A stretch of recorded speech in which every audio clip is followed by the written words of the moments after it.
Ensure that each individual has at least one person who they feel comfortable in speaking to if they have any concerns, worries or questions. This could be someone at work, like a colleague or a member of staff or a manager, or it could be a family member or a friend who they can reach on the phone.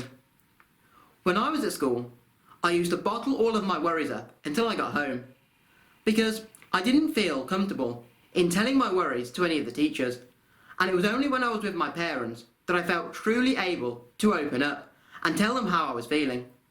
So when I would come home from school, I would become extremely stressed or have really intense meltdowns. So remember that by telling somebody your worries as soon as they arise will stop you from bottling them up until a later date and will help you to deal with them as soon as they arise.